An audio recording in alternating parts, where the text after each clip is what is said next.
하나님 말씀은 신약성경 요한일서 1장 4절 5절 말씀입니다.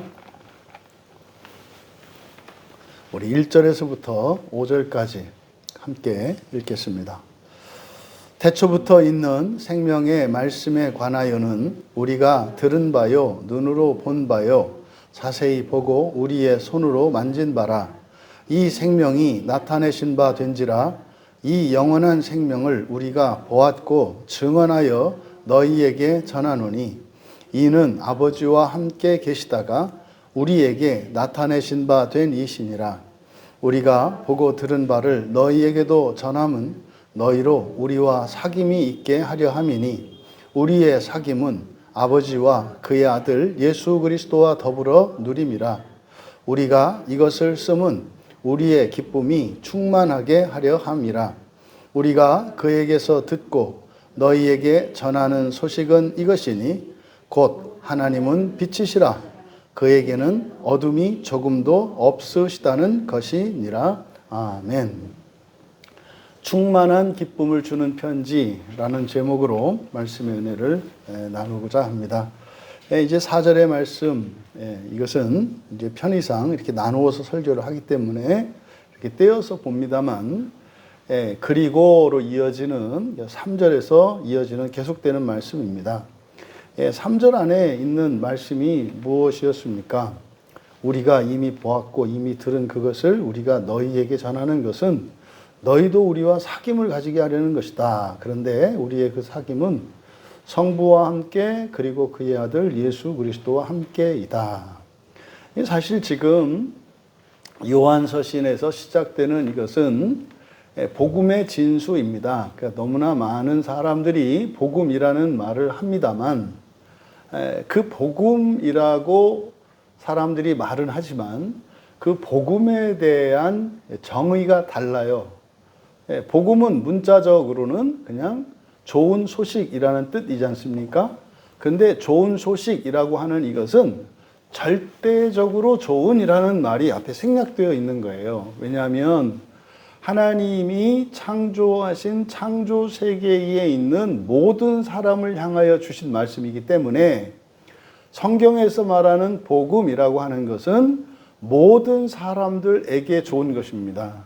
그런데 이것이 상대화되고 제한되어서 특정한 자격 요건을 갖춘 사람들에게만 좋은 것으로 너무나 오랫동안 곡해되어 왔습니다. 이게 인류의 역사의 많은 전쟁과 이런 다툼과 미움과 이런 불행의 가장 근본적인 원인입니다.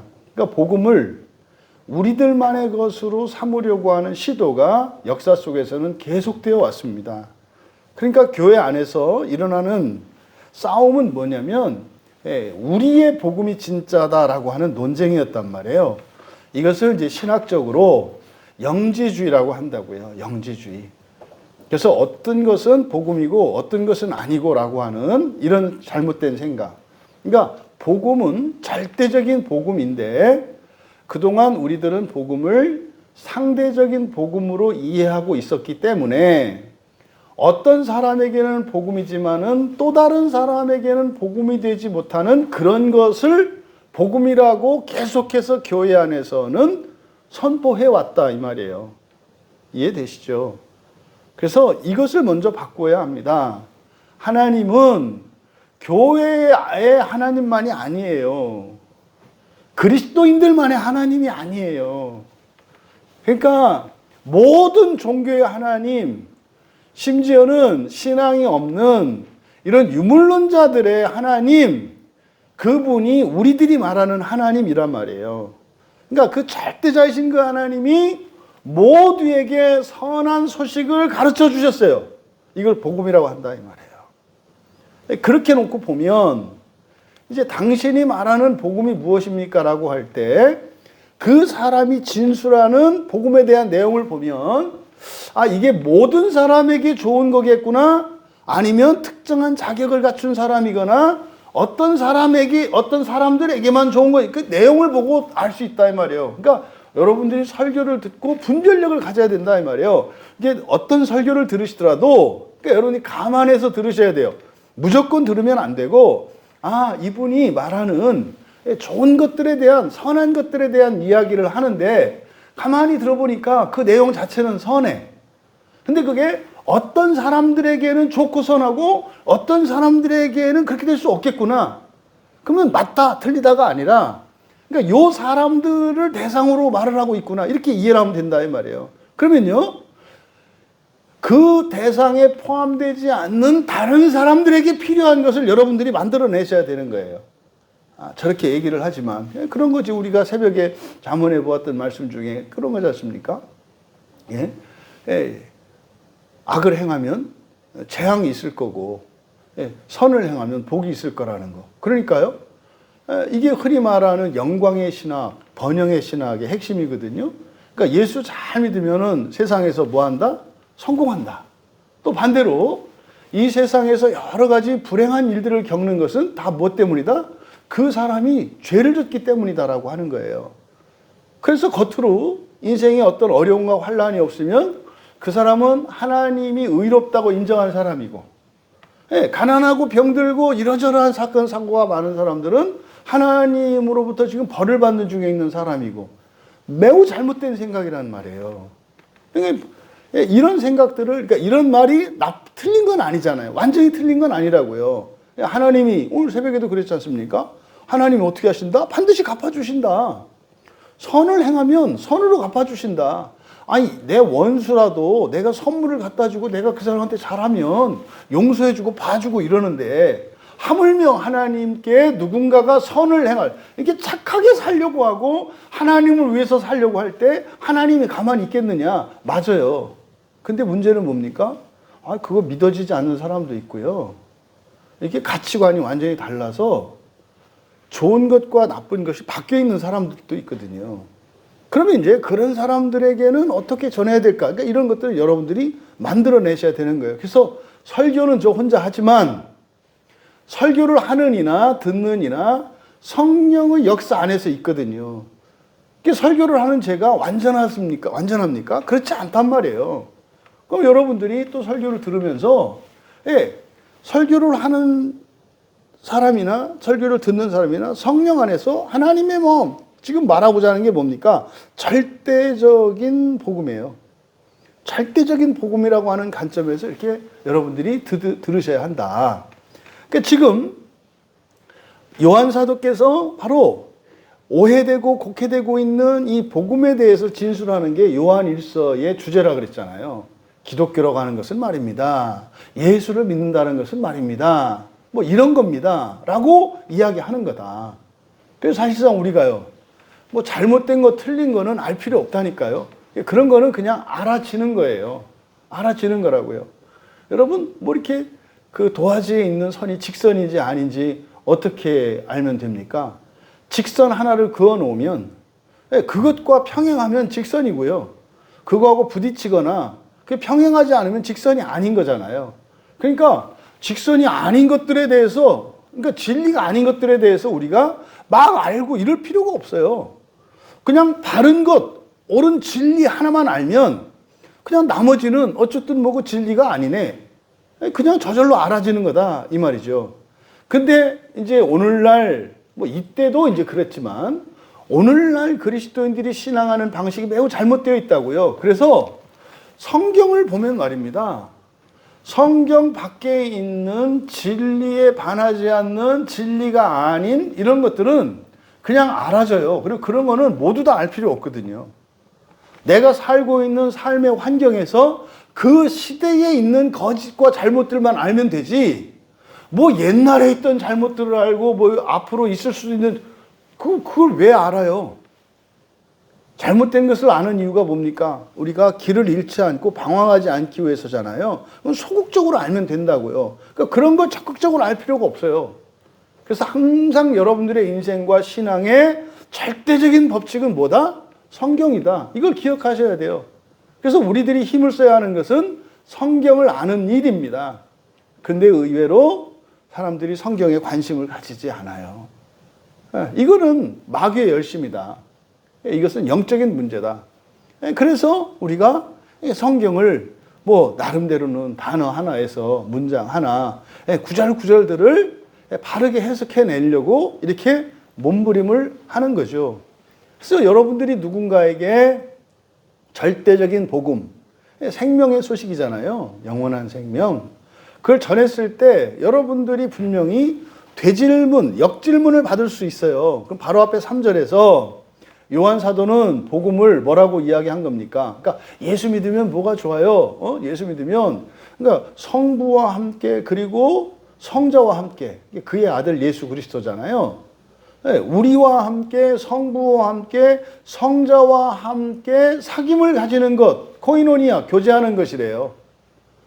그러면은요, 그 물어본단 말이에요. 사람들이 당연히 뭐가 성부 하나님과 함께하는 거고 뭐가 성자 하나님이신 그의 아들이신 예수 그리스도와 뭐 어떻게 하는 게 교제하는 건데, 근데 물어볼 거 아니에요. 대답을 가지고 계셔야 돼요. 또 어떤 사람들은 아무 생각 없이 이렇게 명상하는 거를 하나님과 교제하는 것으로 여기는 사람들이 있어요. 요즘에 이게 대세죠. 요즘에 이게 대세예요. 왜요? 성경을 연구하지 않으니까 뭔가 뭐 대안을 얘기를 해야 되잖아요. 근데요, 그거는 우리나라 기독교 들어오기 이전부터 여러 가지 이렇게 접신하려고 하는 사람들이 했던 시도들이에요. 기독교에서 말하는 교제의 방식은 그 방식이 아니에요. 기도는 말입니다. 대화예요. 기도는 대화라고요. 그러니까요, 기도할 때, 그러니까 대화할 때 여러분들이 어떻게 대화하세요? 둘이 이렇게 쳐다보세요? 이렇게? 눈싸움 하시나? 대화할 때? 대화할 때 우리가 사용하는 도구가 뭐예요? 말과 글이잖아요. 그래서 기도하실 때는 여러분들이 뭐 해야 돼요? 말과 글로 하시는 거예요. 그러니까 언어를 통해서 대화를 하는 거지, 그거 없이 그냥 이렇게 막 눈싸움 하는 게 아니다, 이 말이에요. 그러니까 여러분들이 따박따박, 그리고 대화라는 게 뭐예요? 말하고 상대방이 대화 들어야 되잖아요. 근데 이 잘못되기 때문에 막 그냥 냅다 쏟아붓기만 해가지고 막 하나님이 막 와서 기도하고 가면 힘들어. 막 얘기를 해서 이렇게 얘기를 하려면 막 잠깐만 막 이런 막 해. 그래가지고 한꺼번에 쫙 얘기를 해가지고 이제 얘기해 주려고 그러면 아 됐다. 그러고 가버려. 맨날 그러고 맨날. 그러니까 이 사귐이라고 하는 것은, 교제는 어떻게 일어나는 거예요? 기본적으로 말로 언어를 사용해서 대화를 하는 거라고요. 그럼 성경은요, 사실은 하나님이 우리에게 쓰신 편지예요. 이 모든 성경은. 그러니까 여러분이 사랑하는 누군가가 여러분한테 연서를 썼는데 그거 안 읽어봐요? 그거 안 읽어본다면 그 사람은 사실은 뭐예요? 사랑하는 사람? 아니에요. 집에 갔을 때 서랍을 열어보니까 봉투도 뜯어놓지 않은 편지가. 그러니까 아니 연애한 지 50년 됐는데 어떻게 성경이 깨끗하냐고.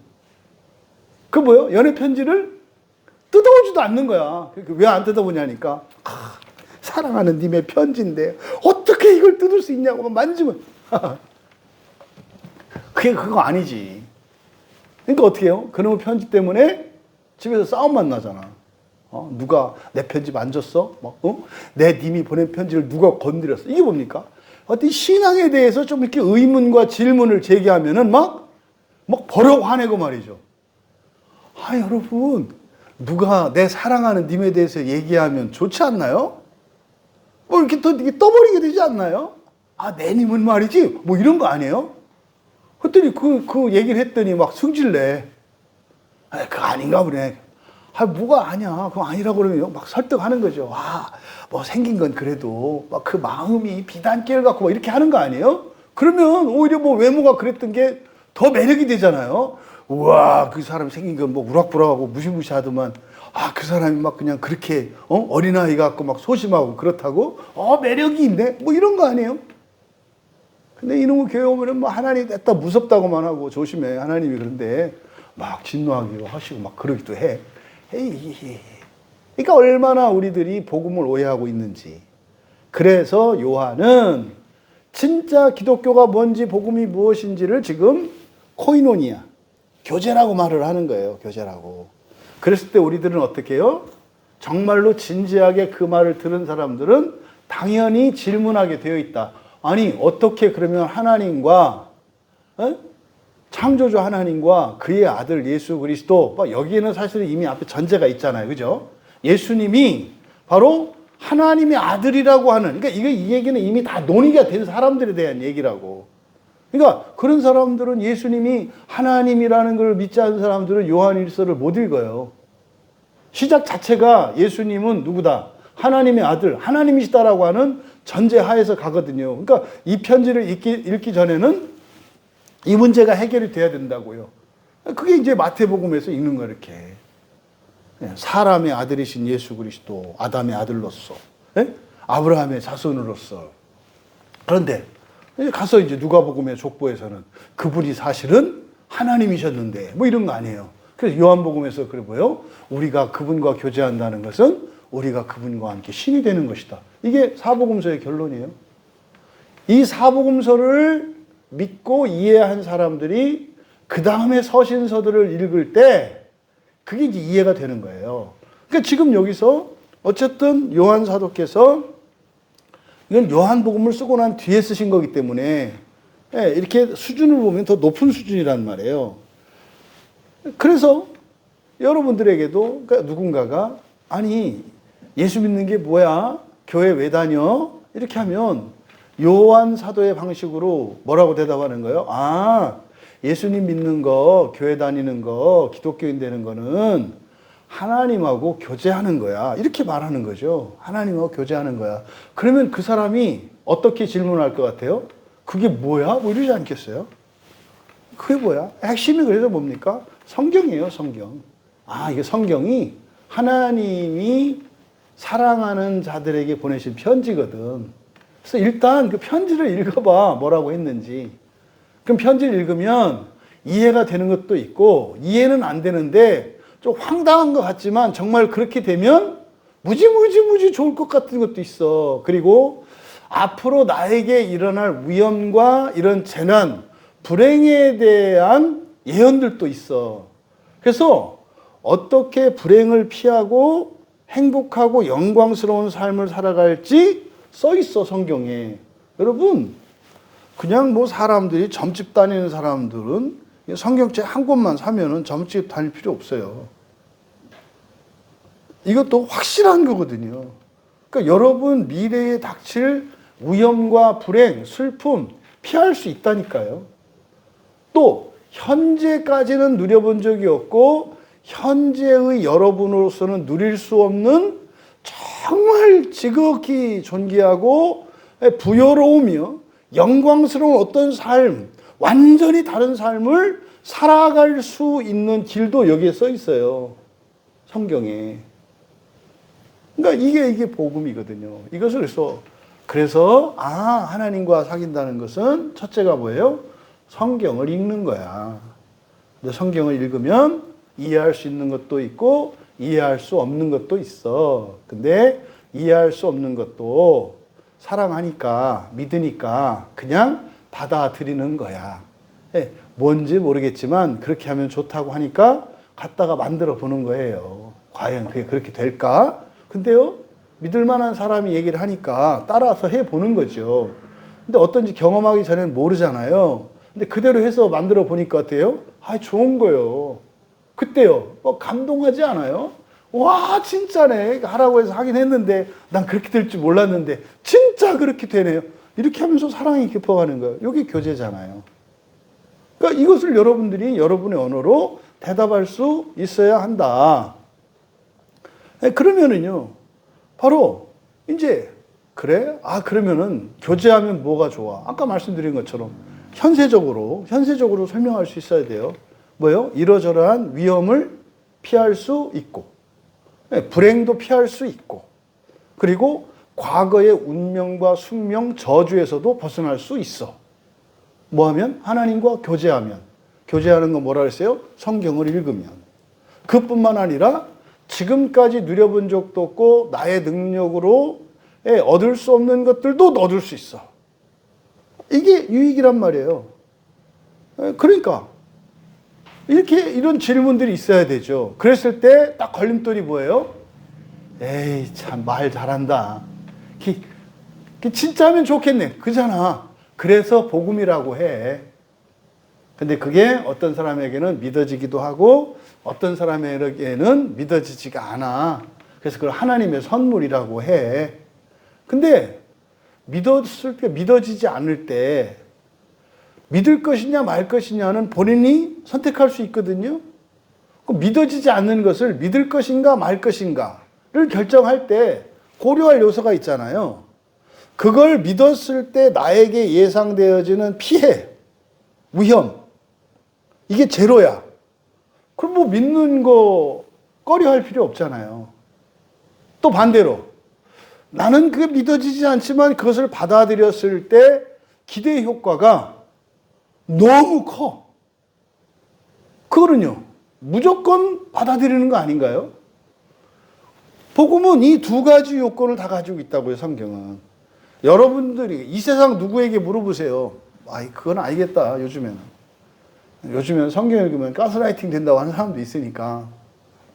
근데 일반적으로 상식이 통하던 시대에는 성경을 읽는 게 나쁘다라고 하는 사람은 없었어요. 철저한 유교주의자셨던 우리 아버님, 교회를 못 가게 하셨던 우리 아버님도 성경책은 좋은 책이라고 했어요. 성경책은. 근데 너는 읽으면 안 된다 했지. 너는 읽으면 안 된다. 좋은 책. 너는 그 좋다고 해서 남의 집 거 다 가질 거냐? 뭐 이런 거지. 너는 그냥 네 아버지만 따라오는 거야. 뭐 이러셨던 거죠. 그래서 우리가 성경에서 우리에게 제시하는 이런 복음의 내용들이 믿어지지 않을 때 합리적 사고를 해야 된다고요. 그럼 이걸 믿기 위해서 내가 뭐 엄청난 수고를 해야 되거나 엄청난 지나치게 큰 대가를 지불해야 되거나 어떤 위험과 피해가 예상이 되는가? 그럼 조심해야죠, 그죠? 근데 그게 제로라니까요. 그러니까 이거는 뭐 묻고 자시고 할 게 없어요. 위험의 요소가 없으니까. 근데 사실은 그게 무익하면 그 믿는다 하더라도 큰 유익이 없으니 크게 믿을 만한 게 아니잖아요. 근데 거기서 제시하는 기대값이 무지무지 커. 여러분, 그 주택 복권이, 로또 그 복권이 1,000원인가요? 한 장에? 왜 이렇게 비싸요? 그래요? 많이 올랐네요. 500원에서 5,000원으로. 그리고 어쨌든, 근데 그 기대값 계산하시는 거 알잖아요. 그렇죠? 그 복권의 총 당첨금을 가지고 발행한 그 복권의 숫자 가지고 나누기 하면 하나의 기대값이 나오잖아요. 이렇게 확률이잖아요, 확률. 그러니까 하나의 기대값이. 뭐 예를 들어서 그 5,000원이라면 기대값이 50원이 뭐야? 50원도 안 될 거예요. 한 5원이나 될라나? 한번 계산해 보세요, 누가. 좀 이렇게 관심 있는 분들은. 그러니까 복권의 총 당첨 금액과 발행 수, 그거는 뭐 발표가 되니까. 나누기 그냥 하면 되니까. 근데 사람들이 복권 막 사지 않나요? 기대값이 뭐 이게 1000분의 1, 10,000분의 1, 억만분의 1도 안 되는데 사요, 사람들이. 그러니까요, 엄청 작은 기대값에도 하잖아요. 근데 복음은요, 기대값이 이거는 몇 분의 1이 아니라 억만배, 무한배거든요. 그러면 합리적으로 따지면 어떻게 해야 돼요? 복음은 다 믿어야 돼요. 그래서 사실은 원래 교회 오려면은요, 어떻게 해야 되는 거예요? 번호표 뽑고 와야 되는 거라니까요. 여기 못 들어올까봐 토요일 날 밤에 와서 교회 문 열 때까지 이게 정상적인 거예요, 이게. 그래서요, 교회 자리 가서 자리에 앉아서 예배 한번 드리면은 막 일주일이 뿌듯하고 말이에요. 막 전화해서 자랑하는 거예요. 나 지난 주일날 예배당 들어서 앉아서 예배 드렸잖아. 막 우와, 통로? 아니, 통로 말고 등받이 있는, 와, 뭐 이렇게, 지난주 언제 갔는데? 내가 토요일날 그냥 일찌감치 그냥 교회 가서 잤어. 그래? 그럼 나 다음 주 자야지. 그 다음 주부터 어떻게 되는 거예요? 토요일부터 교회 와 있는 거예요, 그냥. 그럼 또 사람은 소문나가지고 토요일날 잘라 해도 잘 자리가 없을 거 아니에요? 그럼 어떻게 되겠어요? 금요일날 오는 거예요. 뭐, 이게 정상이라니까, 이게. 근데 제가 얘기하는 게 약간 제가 이상한 것 같지 않으세요? 그러니까 이상한 거예요. 우연부담 없어. 무한배수의 복에 대한 약속이 있어? 무조건 믿어야 돼요. 근데 안 믿는다고요. 그러니까 뭐요? 뭐가 있구나. 이거는 누구라도 앞다퉈서 가야 될 건데 그렇게 믿는 사람들이 적구나. 그러니까 여기에는 뭐가 있어. 뭔가가 있다고. 그럼 우리 존재론적으로는 뭐예요? 우리 안에 이 거짓 감정이 오판을 하게 만들어서 좋은 것을 나쁘게, 나쁜 것을 좋게 여겨서 가야 할 곳에 가지 않고 해야 할 것을 하지 않고 봐야 할 것을 보지 않고 가지 말아야 할 것을 하지 말아야 할 것을 보지 말아야 할 것을 보게 만드는 내적 자격이 있어요. 이게 인격의 자격이죠. 이게 이제 우리가 마음 기경하는 목표가 이거 아닙니까?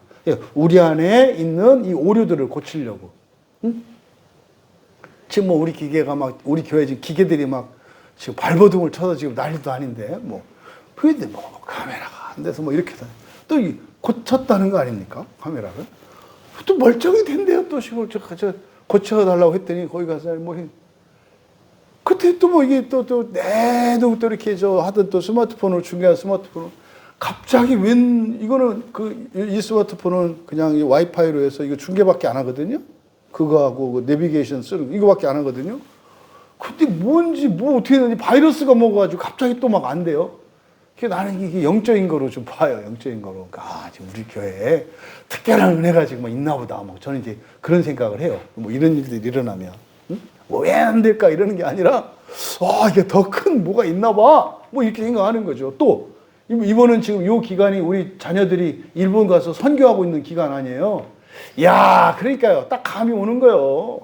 얘들 지금 일본에서 있는데 지금 뭔 일이 일어나고 있구나. 그러니까 지금 거기서 일어난 일이 여기서 막 갑자기 스마트폰이 바이러스 걸리고 이렇게 일어나는 인생을 이렇게 살아가는 거죠.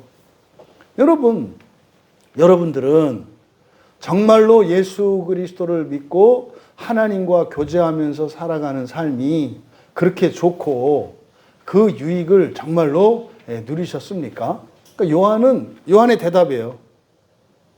예수 믿으니까 좋아요? 그러니까 하나님과 교제하면 좋아요? 이게 질문이 있을 거 아닙니까? 그러니까 3절과 4절 사이에는 그 질문이 생략되어 있어요. 3절에서는 예수 믿는 게 뭐다? 기독교가 뭐다?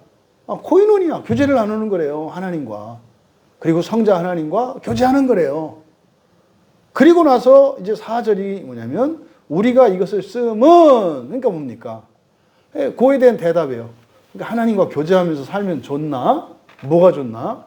얼만큼 좋은 거야? 그거에 대해서 4절이 답을 하는 거예요. 이것을 우리가 쓰는 것은 우리의 기쁨이 충만케 함이로라. 밑줄 치세요. 여러분 그냥 한번 읽어보세요 지금. 그러니까 사도 요한이 이 편지를 쓰는 목적이 누구를 위한 거래요?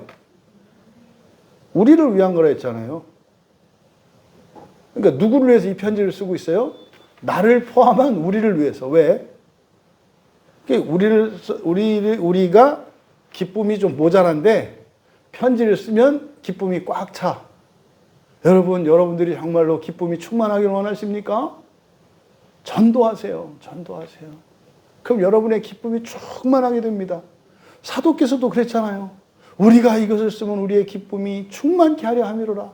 사도 요한이 말입니다. 이 편지를 쓰기 전까지는 뭔가가 2%가 모자랐어요. 그래서 꽉 차지가 않아요. 그래서 생각을 해보니까 전도를 해야 되겠구나. 전도를 해야 기쁨이 꽉 차겠구나. 그래서 전도를 하고 있는 거예요. 여러분 일상 가운데에서 전도를 쉬지 말고 실천하십시오. 제 말이 틀린 것 같으세요? 제가 지금 4절 갖고 우리말 성경 4절 갖고 지금 제가 이렇게 짝퉁 설교를 한 거예요. 이렇게 써 있으니까. 그러니까 편지를 쓰는 목적이 내가 0.2% 모자라가지고 기쁨이 꽉 차질 않아서 기쁨을 꽉 채우려고 이 편지를 쓰는 거야. 그러니까 이 편지를 쓰면 나는 기쁨이 꽉 찰 거야. 그러니까 너희들 이 편지 똑바로 읽어. 너희들이 똑바로 하지 않으면 내가 기쁨이 꽉 차지가 않아. 이렇게 가는 거죠. 근데 그거 아니에요. 여기서 충만케 함이로라. 이제 우리말 성경이 이렇게 되어 있는데요. 이거는 충만케 함, 이게 뭐냐면 충만해졌기 때문이다. 이렇게 해야 돼요. 충만해졌기 때문이다. 완료 시제거든요. 그러니까 편지를 쓰는 목적이 뭐예요? 지금 넘치는 기쁨 때문에 편지를 쓴다고 말을 하는 거예요. 주체할 수 없어서. 그러니까 이 편지는 무엇의 결과예요? 넘치는 충만한 기쁨의 결과다 이 말이에요. 그러니까 너희들이 이 편지를 읽든 안 읽든 뭐 이게 중요한 게 아니라 달리 말하면 뭡니까? 너무 기쁨이 커서 편지를 쓰지 않을 수가 없었어. 이렇게 얘기를 하는 거라고요. 이게 하나님의 창조의 원인과 같아요. 하나님이 세상을 창조하신 것은 무엇이 부족해서 아쉬워서 그게 아니라 원래 이 세상의 모든 행동의 원인은 결핍에 있거든요. 네, 여러분들이 돈이 좀 부족하니까 돈을 버는 거고요. 여러분들이 무엇인가 할 때는 뭔가가 부족하기 때문에 한다 이 말이에요. 그런데 편지를 쓰는 것이 나의 기쁨을, 우리의 기쁨을 충만하게 하기 위함이야 이렇게 할 때 맞아요. 이게 세상적으로는 맞다고. 그런데 하나님은 이게 반대라니까요. 있어서 한다 이 말이에요. 왜 일을 해요? 돈이 없어서 일을 하거든요, 사람들은. 근데 우리는 왜 일을 하는 거예요? 돈이 있어서가 아니라, 그렇게 얘기하면 이제 안 돼. 기쁨이 넘쳐서, 사랑이 넘쳐서, 믿음이 넘쳐서 한다는 거예요. 이게 완전히 역발상이라는가요? 어떤 일을 하는 이유가 완전히 달라요. 구원받기 위해서가 아니에요. 이미 이루어진 구원은 우리로 하여금 이미 충만하게 된 기쁨이 있다는 거예요. 근데 그 기쁨은 막 넘치니까 안 할 수 없는, 행동하지 않을 수 없는 그 힘이 된다 이거예요. 편지를 쓰든 찬양을 하든 전도를 하든 집에 가서 밥을 하든 회사에 가서 일을 하든 아무것도 안 하고 빈둥빈둥거리던 사람의 삶의 변화가 일어난다 이 말이에요. 복음을 받아들이면 이렇게 된다니까요. 안 하던 것을 하고요. 선한 거. 네, 꼼짝 않던 사람이 움직이기 시작하고요. 그러니까요. 맹인이 눈을 떠요. 귀머거리가 귀가 돌려요. 예? 다리가 말랐던 사람이 일어나요. 왜요? 기쁨이 충만해서 예? 피가 통하지 않던 혈관, 말라붙었던 혈관에 기쁨이 충만하니까 이 기쁨이 말라 비틀어진 몸속에 있는 혈관에 피를 돌게 해요. 그래서 혈관이 피가 통하기 시작하고요. 그러니까 산소가 공급되지 않고 영양이 공급되지 않던 우리의 근육에 생기가 돌기 시작해요. 그러니까 눈도 떠지고 귀도 열리고 말도 하게 되고 하는 기적들이 일어나는 거예요. 요한 사도의 설명에 의하면 뭐가 넘쳐서? 기쁨이 넘쳐서. 그러니까요. 완료시제로 우리의 기쁨이 충만해졌기 때문이다라고 말하는 거예요. 제가 왜 목사가 되고 왜 설교하는지 아세요? 기쁨이 충만해졌기 때문이에요. 그러니까 여러분들도 그렇게 되기를 바라는 거죠. 그러니까 여러분들이 듣든 안 듣든 사람이 있든 없든 제가 어떻게 똑같이 설교할 수 있을까요? 설교의 원인이 제 안에 넘치는 기쁨이 있기 때문에 하는 거예요. 그러니까 그렇구나, 다 똑같구나, 뭐 이렇게 알 수 있는 거죠. 그럼 여기서 우리의 기쁨이라고 했잖아요. 내 기쁨이 아니라 우리의 기쁨. 이게 이제 알아채야 돼요. 왜? 요한은 지금 복음을 진술함에 있어서 복음의 가장 핵심적인 것을 코이노니아, 교제, 사귐으로 보고 있거든요. 그러니까 나는 없어. 너 없는 나는 안고 없는 찐빵이요. 유리 없는 안경이며 고프가 없는 인천 앞바다야. 뭐 이런 거죠. 그래서요. 그래서 요한은 의도적으로 우리라고 하는 표현을 많이 써요. 우리라고 하는. 그러니까요. 우리나라 사람이 아주 코이노니아적인 민족인 걸 알아요. 우리나라 사람들은 나라는 말 안 쓰잖아요. 그죠? 우리가. 아내도 공동이고 남편도 공동이고 막 그렇잖아. 그죠? 아내도 뭐라 그래요? 우리 아내. 어이구, 저 참 희한한 나라예요. 또 남편도 우리 남편. 야, 이거 요즘 같은 시대에 굉장히 성문화가 굉장히 이게 뭐 깼나 봐.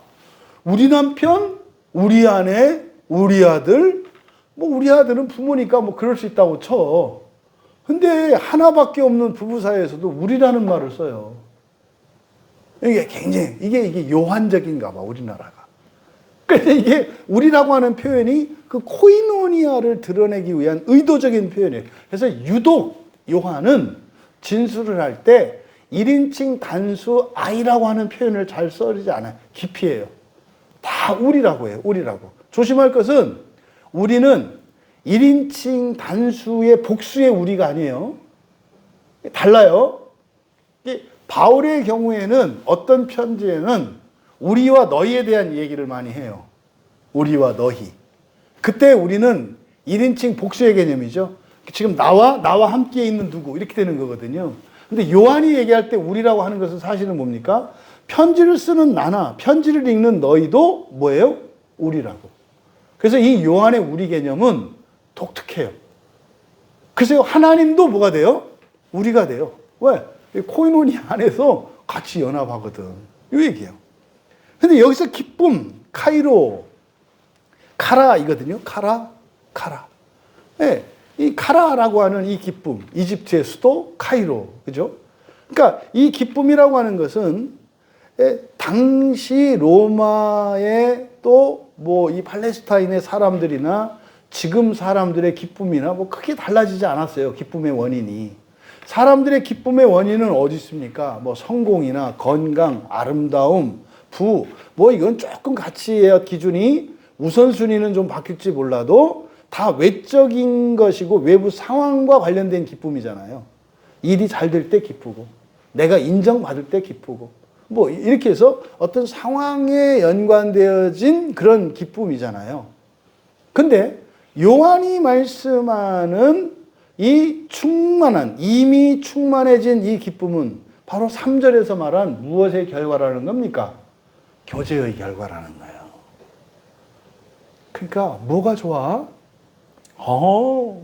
기쁨이 충만해져. 내가 예수님을 믿기 전에는 뭐 안 되는 것도 없고 부족한 것도 없고 뭐 최고는 아니었지만 그저 다른 사람들한테 부러움을 받을 만큼 살았는데도 늘 채워지지 않는 헛헛한 무엇이 있었어. 그런데 너도 알다시피 내가 집도 망하고 다 망했잖아. 근데 그 바람에 내가 예수를 믿었는데 아니 옛날보다 지금 더 기뻐. 이 얘기를 하는 거거든요. 그러니까요. 세상을 다 잃어버리고 하나님과 교제를 하게 되니 세상을 잃어버린 것이 나에게 최고의 복이었더라. 이런 고백이 나와요. 이런 고백이 나온다고. 그럼 이걸 가지고 우리들의 신앙 생활 동안 주변에 있었던 사람들의 고백과 반응을 보라고요. 내가 예수 믿었더니 내가 어려운 일이 생겨서 내가 그놈의 예수가 그럴 줄 몰랐어. 그러고 떠났다는 거 아닙니까? 이게 이제 우리 집사님들, 이제 주변 분들 얘기를 들어보면 예전에 예수를 믿다가 지금 떠나 있는 사람들에 대한 얘기를 들어요. 그러니까 이제 집사님들의 그 마음이 느껴진다고. 우리 지체들의 마음이 안타깝잖아요. 그죠? 오히려 그것 때문에 교회를 떠나고 신앙을 버렸대. 미칠 지경이잖아요. 그러면 어떻게 해야 돼요? 더 큰 기쁨으로 나가야 되잖아요. 그럼 어떻게 해야 돼요? 더 사귐을 정교하게 하고 깊이 있게 해야 되는 거 아니에요. 근데 그때 어떻게 돼요? 멀어진다고. 그러니까요. 치료가 필요한 사람인데 휴식을 취하고 치료를 하는 게 아니라 뭐 한다는 거예요? 더 자기 몸을 해친다는 거예요. 말이 안 되잖아요. 그럼 왜 예배 안 나오냐니까. 지금 무슨 문제가 생겨서 안 나왔다는 거예요. 정반대로 하고 있잖아요. 예배를 나올 수 없을 만큼 심각하고 어떤 시급한 문제가 생겼어. 그럴 때 어떻게 해야 되는 거예요? 더 빨리 나와야 되는 거예요. 왜요? 어차피 그 문제 때문에 예배를 나올 수 없다는 거는 이미 그 사람의 힘으로, 그 사람의 능력으로 해결할 수 없는 그 사람이 가진 능력은 역부족이라는 거잖아요. 그럼 자기 힘으로 할 수 없다는 거 알고 두 손 딱 들고 더 일찍 교회 나와서 미리 기도하고 하나님, 제가 되게 까딱했으면 이번 주 주일에 예배 못 나올 뻔했어요. 뭐 할 수 없는 줄 알면서도 어떻게 해서든지 또 해보고 몸부림하려고 사실은 교회 안 나오려고 하다가 하나님 딱 하나님의 음성이 들리는 것 같아서 야, 그렇게 힘들고 네가 할 수 없으면 나한테 좀 이렇게 도와달라고 하지 왜 이렇게 전화 한 통 없냐 이렇게 말씀하시는 것 같아서 왔어요. 이게 정상이에요. 답은 어디 있어요? 어떤 문제로 인해서 문제는 결핍이 생긴 거잖아요. 그러면 결핍을 없애는 게 아니라 오히려 결핍이 생길 때 능가하는 충만한 기쁨으로 채우면 결핍이 더 좋은 거 아닙니까? 그러니까 그럴 때 어떻게 해요? 더 깊은, 더 진한 그런 사귐 속으로 들어가야 한다. 여러분 인생의 철칙으로 삼으시기 바라요. 어렵고 힘들고 여러분의 능력으로 어찌할 수 없는 그런 일이 생겨요. 뭐가 필요하다? 더 깊은 교제, 더 진한 사귐이 필요하다. 사귐은 어떻게 한다? 성경으로 한다. 그러니까요. 냅다 설교 듣고 교회 나오고 이렇게 하는 거예요. 그러니까 이게 그리스도인들이 세상을 살아가면서 위기에 대처하고 미래에 닥칠 위험들을 피하고 불행의 요소들을 제거하고 이렇게 살아가는 거다고요. 그래서 이 기쁨, 그래서 요한이 지금 얘기한 이 기쁨은 바로 뭡니까? 바로 사귐으로 말미암는 기쁨이거든요. 그러니까 이때 사귐으로 일어나는 거, 우리는 알지 않아요? 본성의 변화거든요. 그러니까 하나님과 사귈 때 일어나는 일이 뭡니까? 본성의 변화가 일어나고요. 본성의 변화는 또 종말과 관련되어 있잖아요. 첫째 부활과 관계 있다고요. 여러분, 본성의 변화, 첫째 부활, 이거의 물리적이고 영적이고 실질적인 건 뭐냐면 여러분이 창조주 되는 거예요. 이걸 안 믿겠지만 참 하나님의 믿음이 얼마나 대단한지 알아요. 우리가 그렇게 할 걸 이미 보고 있어요. 네? 여러분들이 막 빛이 있으라 이렇게 할 거고 말이죠. 어둠이 물러갈 거고 말이죠. 이게 핵심이 이거라니까요. 이거를 여러분들이 정확하게 위에다 딱 여기다 고정을 시켜놓고 거기에 맞춰서 살아가셔야 돼요. 네? 거기에 맞춰서. 그래서 이 첫째 부활과 하나님 나라의 영광에 대한 믿음이 없으면 언제 넘어질지 모르는 유리그릇과 같은 신앙이에요. 반드시 넘어질 수밖에 없어요. 근데요, 첫째 부활과 하나님 나라의 영광이 하늘에 고정된 별이라고 하는 북극성과 같이 여러분의 인생의 궁극적인 목표가 딱 박히잖아요. 길을 안 잃어요.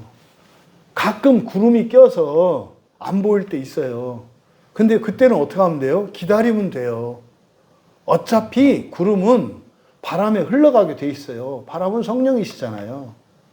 성령께서 여러분의 인생의 먹구름을 반드시 치워요. 뭐 할 수 있도록? 그 북극성을 바라볼 수 있도록. 반드시 치워요. 그럴 때는 그냥 낚시하면 돼요. 바다에서. 막 이럴 필요 없어. 낚시하고 회도 떠서 드시고, 남으면 저 택배로 보내기도 하고 이렇게 하면 돼. 그러다가 구름이 싹 거치면 그때 또 열심히 노를 저 창파에 배 띄우고 또 가는 거예요. 막 바람이 불고 파도가 쳐. 그럴 때는요, 이렇게 이제 돛대도 내리고 그때는 배 넘어지지 않게 물에 빠지지 않게 서로 붙잡고 그냥 버티는 거예요. 그냥 이렇게. 좀 있으면 예수님 잠잠하라 해요. 그러면 또 이렇게 딱 잃어보면 막 배전 어디에 청소가 다 돼 있어. 막 이렇게 해갖고 바짝바짝해. 그럼 또 그렇게 해서 또 가고. 이렇게 살면 되는 거예요. 근데 지금 바로 우리의 기쁨, 이 기쁨은 무엇에서 오는 기쁨이다? 교제에서 오는 기쁨이다. 이 기쁨이 임의의 기쁨이 되기를 바라요. 그러니까 이미 지금 요한은 뭡니까? 이미 그 기쁨이 꽉 차고 넘쳤다는 거예요. 그래서 이 편지를 쓴다는 거거든요. 그러니까 이미 충만했어요. 완료 분사형으로 썼다고. 그러니까 이미 충만해서 해서. 그러니까 뭔가를 하지 않을 수 없어. 그러니까요, 여러분, 요한과 같이 하나님과의 교제로 말미암는 기쁨이 충만한 사람들은 삶의 변화와 도전이 반드시 일어나요. 안 하던 수요 예배 나오고 기무 예배 나오고요. 안 하던 엉뚱한 짓을 한다고. 근데 엉뚱한 짓이 나쁜 거 아니고 도전과 선 이렇게 한다고 변화가 일어나요. 그러니까 이게 기쁨이 충만하면 가만히 못 있는다니까요. 뭔가 변화를 시킨다고. 정 안 되면 뭐 가구 밑이라도 변화를 시킨다고. 뭔가를 한다고 뭔가를. 안 할 수가 없어. 또 막 하고 싶어지고 왜 힘이 생기니까. 여러분이 식물인간으로 누워있다가 건강이 회복됐는지 안 됐는지 어떻게 알아요? 꼼지락거리는 거예요. 회복되면 뭐예요? 꼼지락거려. 뭔가를 한다고. 그런 거예요, 그런 거. 지금 이제 요한 사도의 4절의 말씀이 바로 이겁니다. 그래서 4절을 통해서 우리가 얻을 수 있는 교훈이 뭡니까? 예수를 믿으면요. 하나님과 이제 사귐 속으로 들어가는 건데, 그 사귐 속에 들어가면 요한이 그랬잖아요. 우리와 함께 너희들을 이 사귐 속으로 함께 하게 하려는 거야. 근데 이 사귐은 성부 하나님과 그의 아들 예수 그리스도와 함께 사귀는 거야 라고 했잖아요. 그러니까 요한이 그 사귐 속에서 누렸던 충만한 기쁨의 결과 뭐요? 초대를 한다고 이렇게. 왜? 너무 좋으니까. 그러면요, 요한은 믿음의 눈으로 봐요.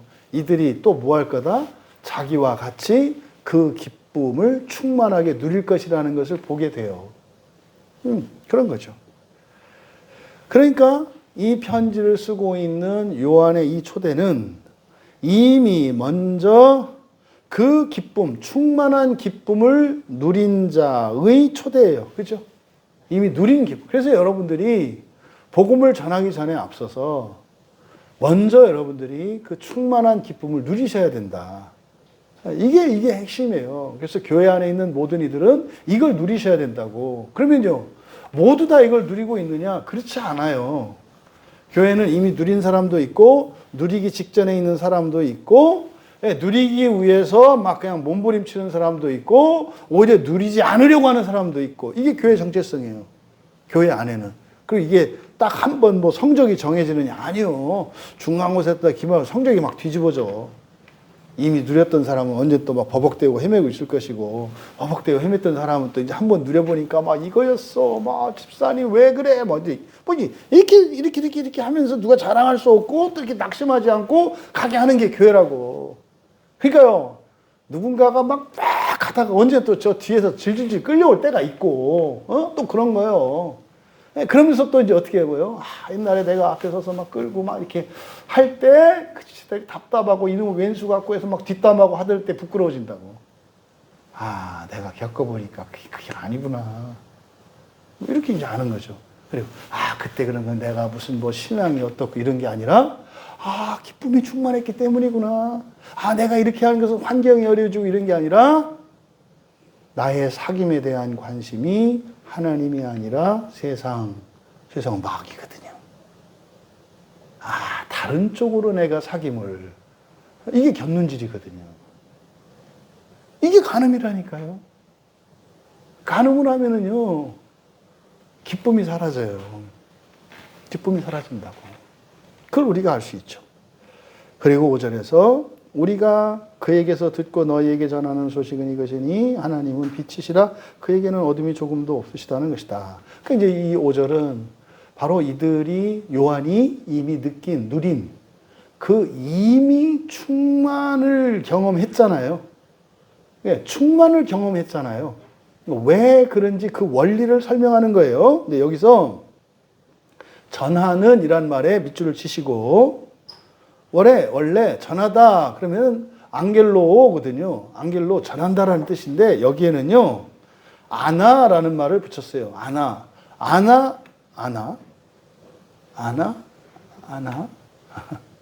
아나가 뜻이 뭐라 그랬죠? 위로. 이 단어는 아셔야 돼요. 왜냐하면 이 아나라고 하는 말은 위로, 그러니까 위에는 뭐가 있어요? 하나님 나라가 있잖아요. 그래서 이 아나라고 하는 단어는 하나님 나라 지향성을 나타내는 말이에요. 그래서 전하다라고 할 때 그냥 앙겔로 그러면 되거든요. 근데 여기다가 아나를 붙였어요. 이게 뭐예요? 의도적인 거라고요. 이거는 왜요? 전하긴 전하는데 사실은 무엇에 대해서 전하는 거라는 거예요? 하나님 나라에 대해서 전하는 거라는 거예요. 그래서 전해서 뭐 하겠다는 거예요? 위로 올리려고 전하려고 하는 거라는 거예요. 그래서 이 아나를 앞에 붙였다는 거. 그래서 아난겔로 이렇게 되거든요. 아난겔로. 그러니까 위로 전한다 이런 뜻이에요. 그러면 이 아난겔로라고 하는 이 말은요. 요한이 사용하는 독특한 표현법이에요. 다른 사람들은 이 단어를 좀처럼 쓰지 않아요. 요한만 써요. 요한만. 그래서 요한복음 4장에 나오는 수가성 여인 때 수가성 여인의 고백이죠. 그이가 오면 우리에게 전하실 것입니다 할 때 그 전한다라고 할 때 그 전하는 게 복음을 전하는 것이고 복음을 전하는 게 하나님 나라 복음을 전한다라고 하는 의미에서 전하다라는 앞에 아나라는 말을 써요. 그래서 요한복음 4장 25절에 그리고 집중적으로 요한복음 16장에 13, 14, 15절에 이 단어가 사용돼요. 그리고 요한복음 16장 13절에 말씀을 지금 여기서 하고 있는 것임을 알 수 있어요. 요한복음 16장 13절 한번 찾아보세요. 요한복음 16장 13절.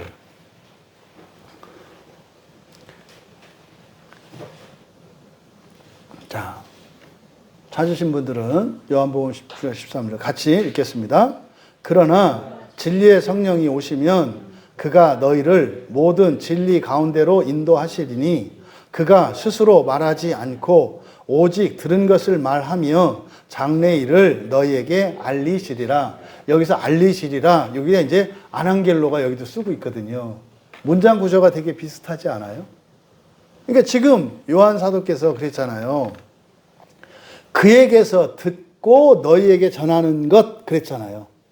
그러니까 요한복음 16장 13절에서도 성령께서 인도하시고 전하시는데 뭐요? 스스로 말한 게 아니라 뭐 한대요? 들은 것을 말한다 그래요. 들은 것을 말한다. 그러니까 사도들이 전하는 것이나 성령님이 전하는 것이나 다 뭐예요? 들은 것을 전한다 이렇게 말을 한다고요. 그러니까 이게 요한의 표현 방법이에요. 근데 이때 전한다라고 할 때 아나라고 하는 말을 써서 그것이 어디로? 위로 하나님 나라. 그러니까 예수님이 맨 처음에 그리스도로서 하셨던 최초의 말씀, 최초의 복음이 뭐예요? 하나님 나라라고요. 하나님 나라. 마태복음에서는 천국. 천국은 하늘나라잖아요. 우리말로 하면. 하늘나라, 위의 나라잖아요. 위의 나라. 근데요, 나중에 그 위의 나라가 뭐 한다는 거예요? 임한다는 거잖아요. 그게 하나님의 나라거든요. 하나님의 나라는 우리가 예배드리는 하나님이 왕이고 우리가 백성이고 이거 아니에요. 그냥 뭐 실명은 거론하지 않을게요. 우리나라에서 굉장히 존경받는 미국의 어떤 목사님이 있어요. 대세요, 대세. 전 세계 기독교에서. 예. 이분이 이제 뭐 예배에 대한 뭐 이렇게 책을 썼어요, 예배에. 근데 여러분, 예수님은 우리의 예배의 대상이 아니다잖아요. 예수님은 우리 예배의 대상이 아니에요. 현재 예수님은 뭐예요? 우리의 목표라고요. 닮아야 될 목표라고. 현재의 예수님, 인자이신 예수님을 예배의 대상으로 삼으면 우리는 그렇게 될 수 있다는 거예요? 없다는 거예요? 없다는 거잖아요. 왜? 이건 절대로 될 수 없는 수준이라고 예수님이. 그럼 이분은 우리가 예배 드려야 되는 예수님이라면 절대로 닮아야 될 예수님, 예배 드리는 대상을 닮으려고 하면 똑같이 되려고 하면 그건 뭐예요? 신성모독이잖아요. 이게 굉장히 중요한 개념이에요. 이 프로스키노라고 하는 절하다라고 하는 예배한다는 말이 지금 전 세계 기독교에서 굉장히 오해되고 있어요. 예수님은 예배의 대상이 아니라 뭐다? 우리가 닮아야 되는 정말 침투에 들어가야 되는 연합해서 들어가야 되는 대상이라고. 예수님이 그게 원하는 거라니까요. 나를 예배에 떠받들려고 하지 마. 내가 되려고 해야 돼. 이 얘기거든요. 성경은 여러분들로 예수가 되라고 한다니까요. 창조자가 되라고 한다니까요. 근데요, 아니에요. 어떻게 저희들이 그렇게 해요? 그냥 예배 받으시고 저희들은 그냥 종이 되렵니다. 이거는 천사들이 되겠다는 얘기예요. 일꾼은 천사지. 이해되세요? 그러니까 여러분, 지금 여기서 이 요한 사도께서 말씀하시는 요 진술의 방식이 성령님조차도 하나님이잖아요. 성부, 성자, 성령 권능과 영광이 동일하시다며요. 그러니까 삼위일체를 믿지 않는 사람들이 이제 성경을 잘 모르니까 공격을 엉뚱하게 하는 거예요. 하려면 이렇게 요한복음 16장 13절 같은 거 갖고 공격을 해야 돼요. 아니 성령이 너희들은 일체 똑같은 하나님이라며. 그런데 말도 스스로 못해. 그게 무슨 하나님이야? 뭐예요? 들어서 말한다며. 그러니까 말한 그 하나님, 성부 하나님이죠. 그 듣는 성령 하나님, 누가 더 위대하고 누가 완전해? 말한 그분이 더 완전하겠네. 근데 어떻게 똑같아요? 제 반박이 틀렸어요? 이렇게 얘기하면요, 삼위일체, 성부, 성자, 성령이 삼위이지만 일체다라고 하는 사람이 대답 못해요.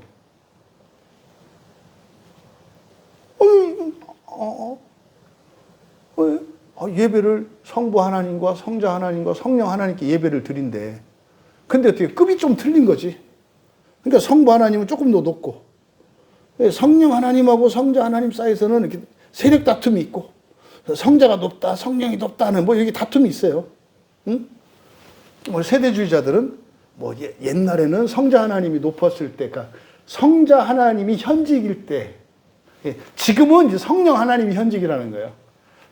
옛날에 예수님이 계실 당시에는 그때 대통령은 예수님이셔. 대통령도 임기가 있지 않냐. 그래서 전직 대통령과 현직 대통령 누가 더 권세가 세요? 현직이 세지. 예우는 하지만, 그러니까 예수님은 이제 예우 받아야 되는 분이지 현직은 아니야 이런 그 완전히 잘못된 이해죠. 그러니까 삼위일체를 너무 일체 중심적으로 이렇게 막 설명하려고 하다 보니까 구원에 대한 하나님의 경륜을 왜곡시켜 버려요. 그러니까 잘못됐다. 제가 말씀하고자 하는 취지는 뭡니까? 지금 5절에 이렇게 하는 진술 방식이 요한만 이렇게 하는 게 아니라 성령님도 이렇게 한다고 한다. 그래서 이 표현은 누가 쓰는 표현이다? 요한이 독특하게 쓰는 표현이다. 그래서 아난겔로, 그래서 위로 전한다라고 할 때 이것은 바로 전하는 이 내용이 뭐다? 하나님다라, 복음이다. 이걸 전해서 또 이 사귐을 통해서 기쁨을 얻는데 그 기쁨은 사실은 이 땅에서 누리기가 기쁜 삶을 살게 하려는 게 아니라 그 기쁨으로 둥둥둥둥 떠서 어디를 향하게 하려고 하는 거다? 하나님 나라로 향하게 하는 거다라고 하는 많은 의미들을 함축시키고 있는 게 전하다라고 하는 안겔로 앞에 아나를 붙인 아난겔로라는 말이에요. 그러니까 요한 신학에서는 굉장히 중요한 말이에요. 굉장히 중요한 말이에요. 이런 얘기 하면 이제 너무 저 사람은 단어 갖고 성경이 그렇게 쓰여 있다고. 그렇게 쓰여 있다고. 네? 그래서 이 아난겔로 전하다라고 하는 이 말은 함부로 이렇게 그냥 단지 소식을 이렇게 하면 안 되는 그런 단어다. 그냥 전한다 일 때가 있어요. 지금 5절 쭉 이어지는 내용이 3절에 하나님과의 교제, 사귐, 그 연장선으로 나오는 거잖아요. 그러니까 이 세상에서 하나님과의 사귐이라고 하는 것이 이 세상으로 끝나는 게 아니라 사실은 장차 어떻게 해요? 하늘에 계신 하나님과의 사귐으로 나가는 거라고. 그럼 우리가 하늘로 가야 되잖아요. 갈 때 어떻게 간다는 거예요? 기쁨으로 붕붕 떠야 간다는 거예요. 이런 의미들이 함축되어 있다고. 그래서요, 살면서 아프고 힘든데 여러분들은 어떻게 붕붕 떠. 그래서 사람 이상하다고 한다고. 저 약간 정신이 맞지. 땅에서 붕붕 뜨는데 그 이상한 사람들이지. 이게 아난겔로 안에 들어가 있다. 근데 이러한 표현이 요한복음 16장 13절에서 성령께도 적용되고 있다. 그래서요, 교회는 기승전 뭐예요? 하나님 나라예요. 광야의 설교 들어보면 그 느낄 거예요. 기승전, 첫째 부활, 기승전 하나님 나라. 물론 거기서 이제 꼽살이 끼는 게 지옥. 그죠? 정신 차리게 이렇게 하는 게 지옥이잖아요. 그러니까 제가 여러분들한테 평생 드릴 말씀은 그게 다예요. 그럼 사실은 그거 간단한 거 아닙니까? 그럼 뭐 제 쓰임이 별로 없잖아요. 감사한 건 뭡니까? 안 들어가. 이게 안 들어가. 안 들어가. 그래서 한 10년을 해봐야 한 0.2mm 들어가. 그러니까 막 교인들의 마음이 그냥 무한히 크고 딱딱한 금강석 같은 돌멩이니까 저 같은 목사라는 직업은 어떻게 해요? 거의 영원해요. 그러려면 뭐 해야 돼요? 기승전 나라와 첫째 부활만 전하면 그거는 절대적으로 필요한 거예요. 그리고 실제로 예수님이 그것만 전하셨고요. 제자들에게도 그것만 전하라고 하셨어요. 근데 그 사이에 하시는 일이 뭐예요? 그게 뭐예요? 이렇게 물어보는 사람들한테 가르치는 거. 그죠? 그 다음에 물어보는 사람들이 가지고 있는 현재적인 어려움과 고난, 현실적인 문제들을 그 기쁨으로 고칠 수 있는 것을 보여주는 거죠. 가르치고, 고쳐주고, 그리고 전하고, 가르치고, 그죠? 그러니까 예수님이 하시는 똑같아요. 그러니까 교회 안에요. 고쳐지는 역사가 계속 일어나야 돼요. 고쳐지는 역사가 일어난다고. 부러졌던 의자 다리가 고쳐지는, 심각하게 훼손되었던 인격이 고쳐지는, 관계가 헤어졌던 게 고쳐지는, 인생에 이러저런 어려움들이 고쳐지는 일들이 일어나야 된다고. 예수님 당시에는 예수님이 주로 뭘 고쳤어요? 육체의 질병을 고치셨잖아요. 그때는 지금처럼 의학이 발달하지 않았거든요. 지금 예수님이 오면은요, 절대로 눈 먼저 안 고쳐요. 그건 요새 누가 하는 거예요? 의사들이 하잖아요. 그러니까 지금 이 시대에는 뭘 고쳐요? 마음을 고쳐야 돼요. 그러니까요, 하나님의 말씀이 하나님 나라 복음과 첫째 부활의 복음으로 하나님과의 교제 속에서 선포되어질 때 하나님 말씀이 반드시 마음이 고쳐지는 일이 반드시 일어나게 돼 있어요. 반드시 일어나게 돼 있어요. 그래서요, 기쁨이 차고 넘쳐서 충만하게 돼 있어요. 그때가 이제 위험한 순간이잖아요. 그렇죠? 식물인간이 됐던 사람이 움직이게 되고 꼼지락거리게 되고 나중에 어떻게 돼요? 막 절벽에서 뛰어내리고 막 이렇게 할 수도 있어. 그래서 어떻게 해요?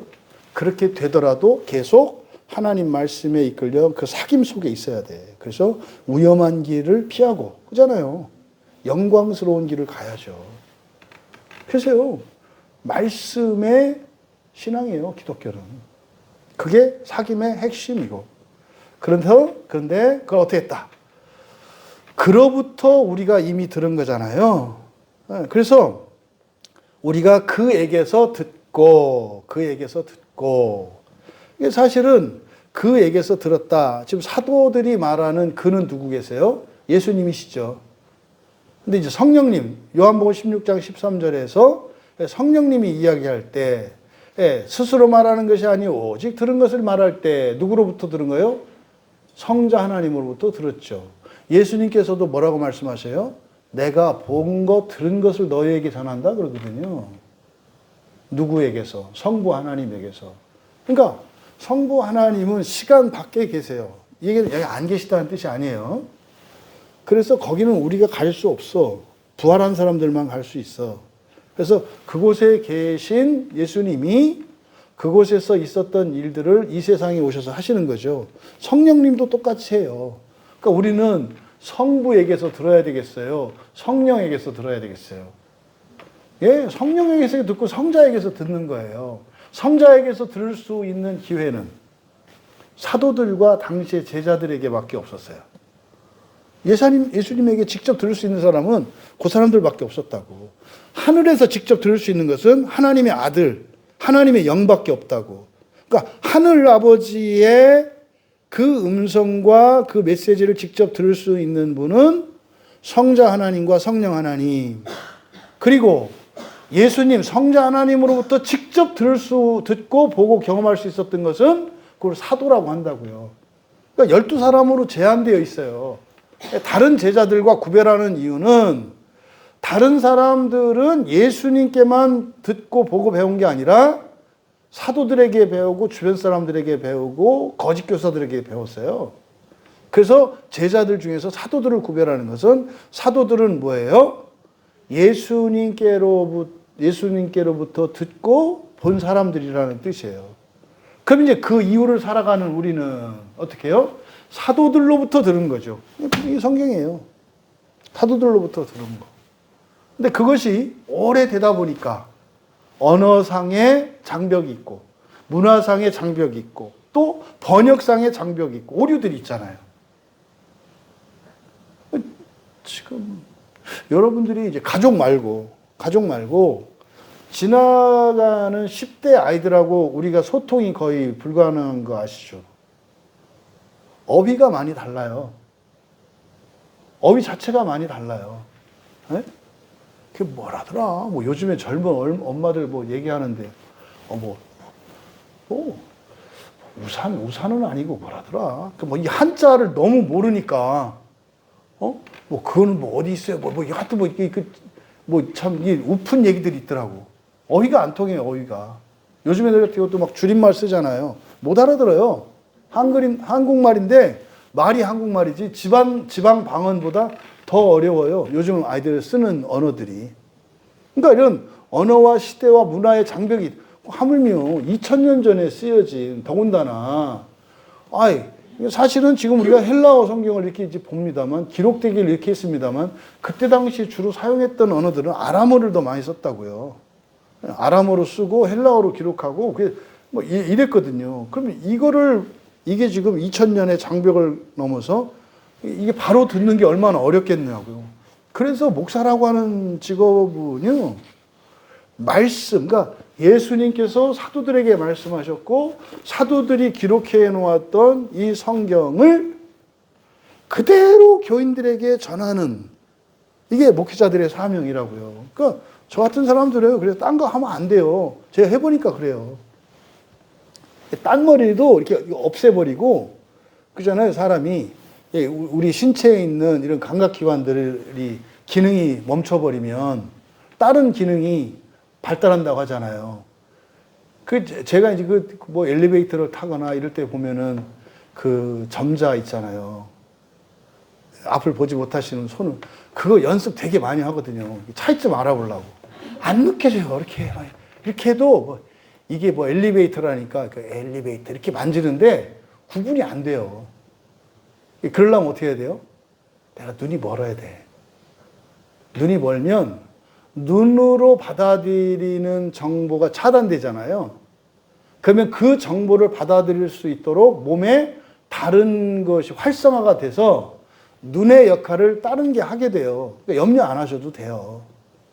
그렇게 된다고. 그러니까 지금 바로 말씀의 사역자들인 목사들이 해야 되는 거 바로 예수님으로부터 들은 그것. 지금 사도 요한이 말씀하잖아요. 그로부터 우리가 이미 들은 것. 예수님으로부터 들은 것이에요. 그것을 너희에게 위로 전하는 이 소식. 저는 단언코 말씀드릴 수 있어요. 어쨌든 제가 주님께서 사도들에게 말씀하셨고 그래서 성경에 기록된 것을 여러분들에게 위로 전하려고 노력하고 있어요. 그런데 이런 장애와 장벽이 있다고 그랬잖아요. 그래서요. 그것 때문에 성령께서 우리 안에 와 계세요. 그래서 제가 잘못하면 성령님이 그걸 가르쳐 주셔서 바로 잡아 주시고 또 제가 부족하게 모자라게 잘못 전한 것을 여러분 안에서 성령님께서 교정하셔서 알아서 고쳐서 듣게끔 만드신다고요. 그러니까 저 같은 목회자들이 자신 있게 설교하는 거예요. 누구를 믿고? 성령을 믿고. 내가 좀 오류가 있을 수 있고 틀릴 수 있다 하더라도 그걸 통해서 성령께서 나를 온전케 하여 주실 것이며 또 내가 부족하게 전한 그것을 성령께서 여러분 안에서 나도 모르는 것을 여러분들은 알아듣게끔 하시는 성령의 역사를 믿으면서 제가 이게 성령의 교통하심을 믿는 거예요. 이게 성령의 코이노니아라고요. 그러니까 사실은 설교하는 저나 설교를 듣는 여러분이나 한 몸이에요. 이게 코이노니아의 핵심이라니까요. 역할은 저에게 주어졌지만 사실은요, 똑같이 그 교제, 말씀의 교제를 똑같이 나눈다 이 말이에요. 근데 지금 그로부터 할 때 아포를 썼다고요. 아포. 그러니까 이것은 사실은 그 소식의 기원이 그리스도이심을, 원천을 밝히는 거예요. 이거 뭐 메이드인 예수님이야 이런 뜻이에요. 그러니까 이거는 내가 말하지만 이건 내 것이 아니라 뭐다? 예수님의 말씀이다. 여기에 아포를 써요. 근데 보니까 어떻게 해요? 이게 그대로를 전하는 거야. 그래서 뭡니까? 암행어사가 마패를 딱 대면 이게 뭐예요? 예, 임금님의 말씀이 되잖아요. 내가 하는 말은 이때 아포예요. 그걸 대독이라고 그러잖아요. 대독. 그러니까 내가 말을 하지만 내가 말한 요 말은 임금님의 말, 예수님의 말씀. 그래서 여기에 아포를 썼어요. 그래서 그로부터 우리가 들은 것이며, 여러분 여기서 만약에 에크를 썼을 때, 이게 약간 언어 유희예요. 에크를 썼을 때와 아포를 썼을 때 둘 다 기원을 밝힐 수 있어요. 근데 에크를 썼을 때와 아포를 썼을 때 차이점이 뭐냐면, 아포는 기원만 밝혀요. 거기로부터 온 거야. 네. 그래서 예수님은 아니지만 예수님부터는 그걸 하는 거야. 이걸 나타내요. 근데 만약에 에크를 썼잖아요. 에크는 어디로부터 어디라 그랬잖아요. 그럼 내가 어떻게 돼요? 계시의 발언자가 또 다른 시작이 될 수 있어. 왜? 그게 거기로부터 나에게 왔잖아. 이제는 내가 그걸 갖고 있잖아. 이렇게 되면 안 돼요. 우리가 진리의, 복음 진리의 전달자인데 내 거를 전하는 거 아니에요. 그래서 값을 받을 수 없는 거예요. 이해되시죠? 그걸 받고 내가 그 지식을 얻어서 충만한 기쁨을 누려. 나는 충만한 기쁨을 누렸잖아요, 오히려. 그래서 그 넘치는 기쁨을 나누기 위해서 하는데 내 걸 나눠주는 게 아니야. 전부 다 그건 어디로부터 온 거야? 그리스도로부터 온 거다. 그래서 이걸 아포를 쓴 거예요. 그 에크를 쓰게 되면은 그거로부터 나한테 왔으니까 마치 그 권한이 나한테 온 것처럼 된다고, 에크를 쓰면. 그건 아니다. 그래서 1000년 전에 예수를 믿은 사람이나 지금 예수를 믿는 사람이나 우리 교회에서 복음을 듣는 사람이나 다른 교회에서 복음을 듣는 사람이나 와서 누구를 통해서 이렇게 가는 게 아니라 다 누구로부터요? 예수 그리스도로부터. 근데 캐톨릭은 그게 그 캐톨릭 교황에게 왔어. 그러니까 지금은 누구로부터 들어? 교황으로부터 들어. 그래서 캐톨릭은 전 세계 캐톨릭이 주일날 똑같은 설교를 들어요. 전 세계가 언어만 다를 뿐이지. 왜? 그가 계시의 기원이거든. 교황이. 개신교회는 교회마다 설교가 다 달라. 근데 상관없어. 왜요? 그리스도로부터 각자에게 오는 것이기 때문에. 그래서 요 에크와 아포의 그 차이점이 있다라는 거. 그리고 그 내용이 뭡니까? 바로 하나님에 대한 얘기예요. 하나님은 그 소식이 뭐야? 빛이시라는 거예요. 하나님은 빛이시다. 그에게는 어둠이 조금도 없으시다. 여러분, 그 하나님은 빛이시고 그 안에는 흑암이 전혀 없대요. 이게 요한계시록 끝에 나오면은 마지막 하나님 나라의 특징이죠. 어둠이 없는, 그림자가 없어. 이 세상은 다 그림자가 있잖아요. 그렇죠? 우리는 이 세상은 다 어둠 안에 있어요. 어둠 안에 있다고. 우주 자체가 어둠 안에 있잖아요. 어둠 안에 이렇게 있잖아요. 근데 하나님은 그 어둠이 없는 분이시다. 그러니까 사실은 이 빛은요, 생명의 모습이에요. 생명의 외현이라고. 생명을 우리는 눈으로 보는데 그게 뭐예요? 빛이라고요. 빛. 그래서 빛의 안에 본질, 속성은 뭐예요? 생명이에요, 생명. 그러니까 사실은 생명이나 빛이나 같은 거야. 생명은 내용이라면 빛은 형식이야. 그러니까 그 그릇과 내용에 관한 거야. 근데 우리는 컵이라고 하는 이 형식 안에 물이 담겨 있잖아요. 근데 이거는 이렇게 다른 게 담길 수 있잖아요. 왜? 컵이라고 하는 물질이 존재하거든. 근데 하나님은 영이셔서 안에 있는 것이나 밖에 드러나는 것이나 같아요. 근데 어쨌든 보여지는 것은 생명이 뭘로 보여져요? 빛이. 그래서 예수님을 잘 믿고 은혜 받으면 여러분들이 어떤 사람이 된다? 피부 미인이 된다. 진짜예요. 광택나는 여러분 되시기 바랍니다. 그래서 화장품 회사가 그래서 교회를 싫어할 수밖에 없어요. 교인들이 은혜를 받으면 어떻게 돼요? 화장품이 안 팔려.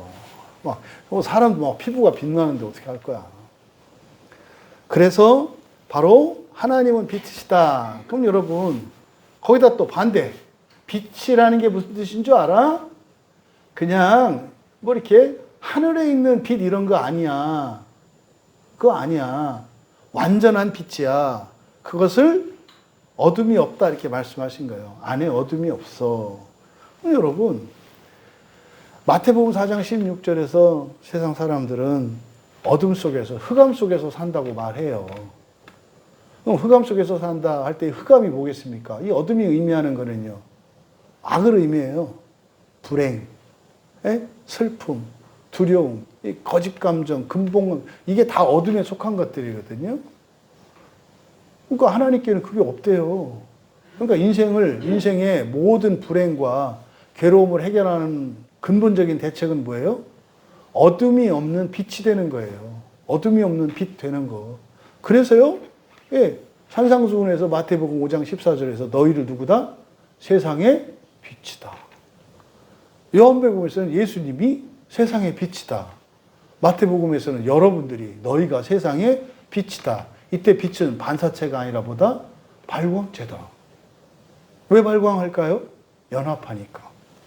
하나님과 교제하니까 그 빛이 안에서 나온다고요. 그러니까요. 지금 요한 사도는 요약하자면 뭡니까? 기독교인이 되는 것은 성부 하나님과 성자 하나님과 함께 교제하게 되는 거야. 교제하는 게 돼야. 근데 그 교제하는 게 뭐예요? 우리는 알잖아. 그렇죠?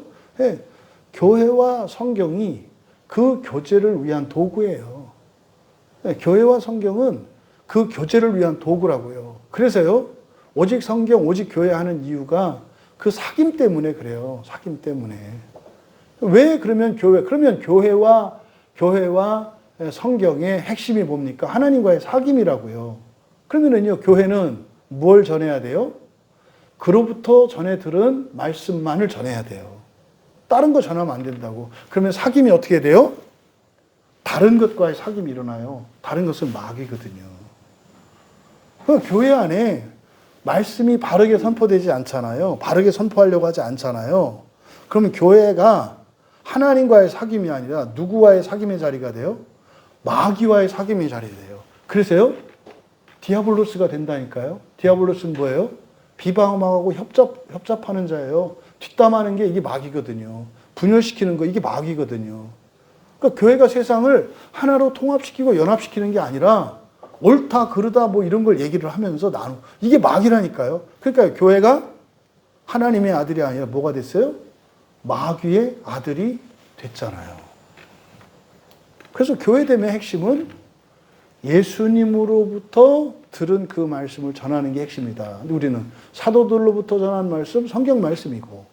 네, 그래서요, 성경이라고 하는 그것은 그리스도로부터, 사도로부터 온 말씀만을 속아낸다면 좀 그렇고, 바로 잡아가야 돼요. 여기에는요, 막 섞여 있어요. 사람들의 생각과 이런 것들이. 성경을 믿지 말라는 게 아니에요. 번역 성경을 제가 말하는 거예요. 번역 성경에는. 그래서요, 단어 하나, 받침 하나, 알파벳 철자 하나를 꼼꼼히 살펴봐야 하는 거예요. 왜요? 앞에 첫 글자가 달라지면 시제가 달라지고, 태가 달라져요. 그러면 수동이냐, 능동이냐, 과거냐, 현재냐, 미래냐에 따라서 헬라어는 그렇거든요. 이런 전미어들에 의한. 그러면 전혀 다른 의미가 되잖아요. 여러분, 예수 믿어서 뭐가 좋냐고요? 하나님과 교제하는 거예요. 교제하는 거. 그래서 교회가 있고 성경이 있는 거고 그것이 교회의 사명이에요. 그러면 그 유익이 뭐냐고요? 넘치는 기쁨이래요. 넘치는 기쁨이래요. 넘치는 기쁨이 되는 게 뭐예요? 빛이 넘치는 거래요. 빛이 넘치는 게 뭐예요? 생명이 넘치는 거래요. 그러면요, 세상에 그리스도인이 하나님과의 사귐 속으로 들어가면 그 사람의 기쁨이 넘쳐요. 생명이 넘쳐요. 그러면은요, 세상의 어둠이 물러가겠네요. 왜 세상이 어렵고 힘들어요? 기쁨이 안 넘치는가 봐요. 여러분, 바로 성경은 이 요한의 편지뿐만 아니라 모든 성경은 충만한 기쁨을 주는 하나님으로부터 우리에게 온 편지인 것을 기억하시고, 하나님과 사귈 수 있는, 교제할 수 있는 기회 가운데 있는 여러분에게 그런 기쁨이 충만히 넘치기를 바랍니다. 여러분의 넘치는 기쁨으로 세상의 어둠이 사라지고 여러분 주변에 있는 이들이 생명의 유익을 누리고 그들도 그 기쁨이 흘러가 마침내 차고 넘쳐 흐를 수 있기를 주님의 이름으로 축원합니다. 우리 말씀을 생각하며 함께 기도할 때, 우리가 예수를 믿는 것, 그것은 하나님과의 사귐을 위한 것이다. 하나님, 정말 이 사귐의 유익을 누리게 하여 주시옵소서. 또 내가 경험한 그것이 다른 이들에게 전하여지게 하시고, 그것이 또 다른 이들에게 전하여지게 하시고, 그리스도로부터 오신 이 성령의 은혜를 덧입게 하옵소서. 또 나라와 민족을 위해서 기도해 주십시오. 지금 우리나라는 큰 기회 앞에 있어요. 전 단언할 수 있어요. 여러분, 우리나라가요, 여러분들이 역사책에서 들었던 로마 제국, 대영 제국, 미국, 이런 것처럼 말입니다. 세계인들에게 정말 세계와 인류사에 온 우주를 위해 기여하는 한국이라는 나라, 지금은 어떤 한류, 문화를 가지고 이렇게 하는데, 그가 시작이 되되, 그것뿐만 아니라 정말 이 시대 정신을 바꾸고 온 세계를 구원하는 그런 나라로 발돋움하는 때입니다. 그러니 얼마나 영적인 방해가 있겠습니까? 교회가 깨어나야 합니다. 첫째 깨어나는 것은 우리가 말씀의 은혜를 받아야 되는 것이고, 기쁨이 충만히 넘쳐야 되는 것이고, 그리고 영적인 세력들을 싸워서 이겨야 되는데, 그것은 우리가 싸울 싸움이 아니에요. 하늘의 천군 천사들을 보내어 주시도록 요청해야 돼요. 하나님, 하늘의 천군 천사를 보내어 주셔서 이 나라의 역사는 어둠의 영들을 물리쳐 주시옵소서. 그래서 우리 역사가 더 나아가지 못한 새로운 역사, 팍스 코리아나로 사명적인 국가로 나갈 수 있도록 이 나라에 복을 주십시오. 기도해 주시고, 사실 그거의 토대가 되는 것은 교회의 회복입니다. 하나님, 한국교회의 부활의 바른 의미, 그리고 첫째 부활과 그리고 부활 이후의 창조의 삶이 모든 교회에서 선포되게 하옵소서. 지옥으로 인하여 하나님께 대하여 가지고 있는 오해가 불식되게 하셔서 절대 지옥을 기뻐하지 않으시는 하나님, 삶의 고난으로 지옥을 충분히 대신하게 하실 수 있게 하신 예수 그리스도의 그 대속의 은혜를 전하는 교회들 되게 하옵소서. 그리고 우리 광야교회가 사명과 은혜 안에서 한 소망 안에서 하나 되도록, 그리고 이제 일본에서 이제 마지막 밤을 보내고 있는 우리 자녀들에게 또 함께 연합하고 있는 그 선교팀에게 큰 은혜를 주셔서 내일 하루 남은 일정 가운데에도 하나님께서 정말 바른 것을 보여주시고 하나님의 마음을 보여주셔서 우리의 자녀들이 정말 든든하게 자라고 장성하고 성숙하여 돌아올 수 있도록, 그리고 돌아오는 모든 여정 가운데 하나님께 함께하여 주시도록 은혜를 구하며 함께 기도합니다.